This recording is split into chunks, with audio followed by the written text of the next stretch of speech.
History tells us that the armies of Rome brought law, order, and peace to the empire. But Roman citizens had less peace and security when it came to their gods. In an effort to find success in life, they worshipped many gods, including the ruling Caesar. Then, into the empire came a letter written by the Apostle Paul. Paul's letter to the Romans came like a sword of truth to the heart of the empire.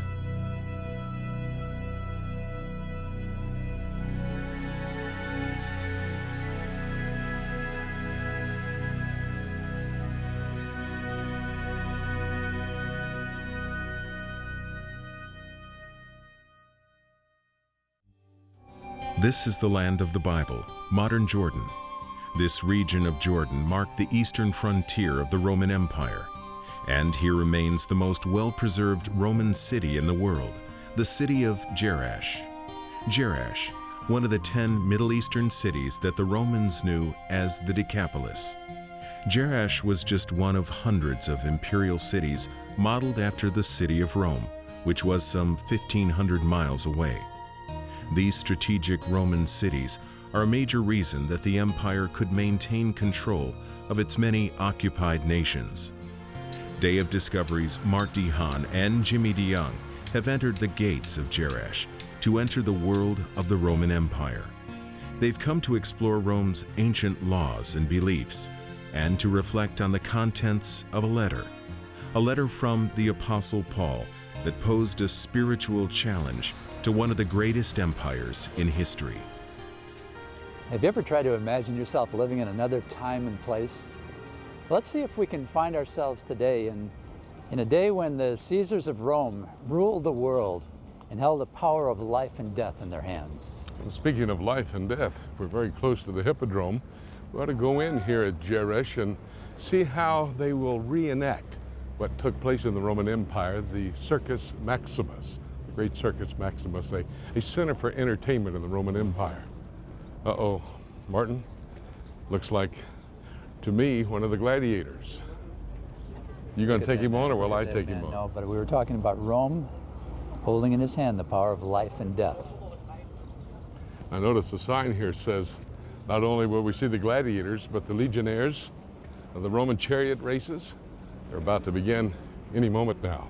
Why don't we go on inside and see if we can experience how it was 2,000 years ago in the Roman Empire.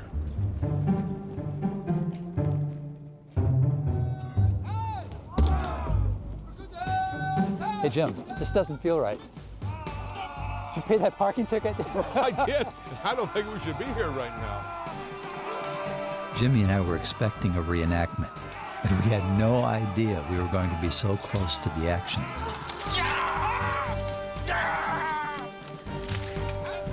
This Roman legion, made up of local Jordanian men, demonstrated marches, formations, and charges that the Romans used to create shock and awe in their enemies.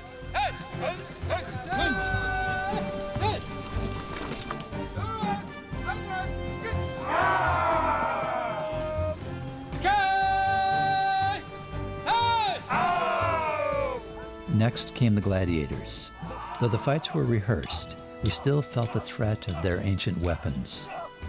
When one gladiator took control of the other, he'd turn to the crowd and ask for the sign of life or death. Thumbs up for life, and thumb not down but to the side meant death. That thumb turned to the side pictured a knife to the throat. The final event was the chariot races here in the Hippodrome. The Hippodrome, a word that means a horse racetrack, was a sports arena, a theater, and a showcase for Roman power.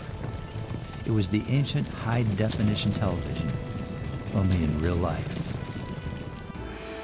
Military might, in conjunction with firm laws, ensured that Roman authority was respected throughout the region. The Roman law code, of course, which has had such a tremendous subsequent influence on the world's law codes. As a matter of fact, most of the world's law codes are based either or partially on English common law and Roman law.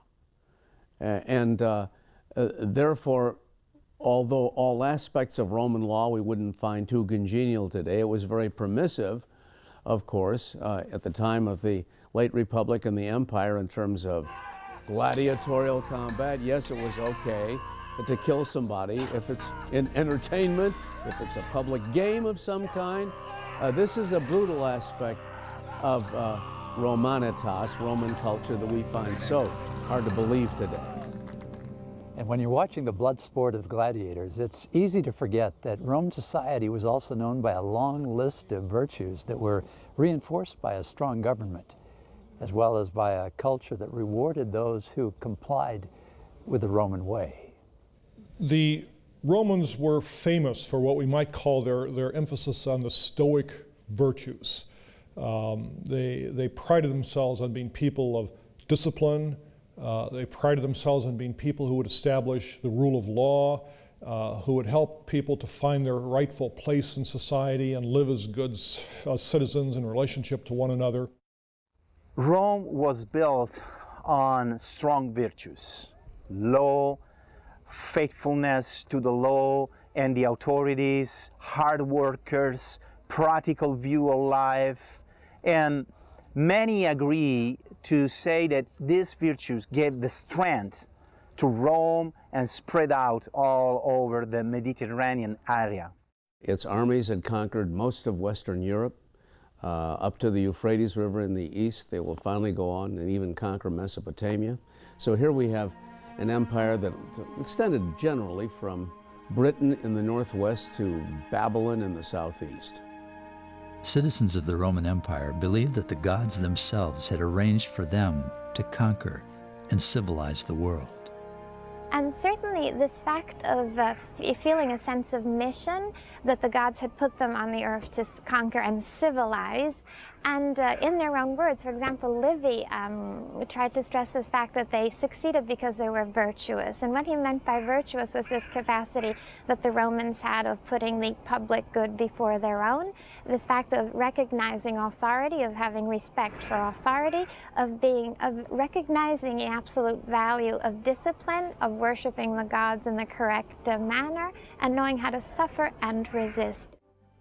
Among these Roman virtues was tenacity, strength of mind, the ability to stick to one's purpose, industriousness, hard work, dutifulness, a respect for the natural orders socially, politically, and religiously, includes the ideas of patriotism and devotion to others. Through the reenactment, Jimmy and I could see that by discipline and hard work, Roman soldiers and citizens could know that they were in good standing with their Caesar. But spiritually, Romans really had no idea if they were measuring up to the requirements of their gods. Though Rome had brought peace to the empire, her people had no source of personal peace in this life, nor hope for the life to come. They had no way of knowing whether their lives would be given a thumbs up or a thumb of death. This was due in part to the fact that the Romans were confused by their polytheism. They really didn't know what to believe. The Romans hedged their bets, that they didn't really believe necessarily that there was a guy called Apollo who drives the sun through the sky every day on a chariot. They were extremely cynical about the ancient myths. This is something which had already taken place in Greece long before Rome came to prominence. Plato says this, and so they believed that the blessed gods, in their blessedness, were fundamentally indifferent to the individual. But these are accepted traditions and customs that we worship the gods in a certain way, we offer certain sacrifices, we adhere to certain customs, and so we just keep doing this without really believing.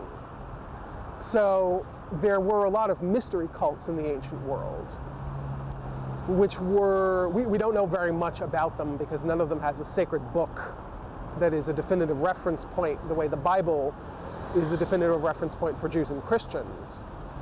But they do create a sense that on some level the divinity is really interested in you. So the Romans kept their options open, as it were, and it would not be at all an unusual thing for an ordinary Roman to participate in the public worship of the emperor as a god, and then go home and offer sacrifices to his cloud of dead ancestors, and then, later on in the week, go and participate in the rites of Mithras or Isis or some other mystery cult. That's something to write home about. You mean email? Email? You realize where we are? That's what you Come always on, Jim. use. Come on. Remember where we are. In We're going to write this Roman out city. longhand on this, okay? You got something to do tonight. Looks like a first century scroll of some type. And one of the reasons we've come here is because the Apostle Paul, writer of the New Testament, wrote a letter on a scroll, probably something like this. Today we look back and say it's probably one of the most important letters ever written. It's something we want to talk about today. Actually, the Roman Empire did have a postal system. It would use horses and couriers to carry documents like this from city to city. The Apostle Paul probably did not use their postal system, but would have instead had one of his associates or a personal friend carry this letter from city to city, from church to church. This particular scroll is a replica, made very similar to the ones that would have been available in the first century. It would have a leather cover and then the parchment inside.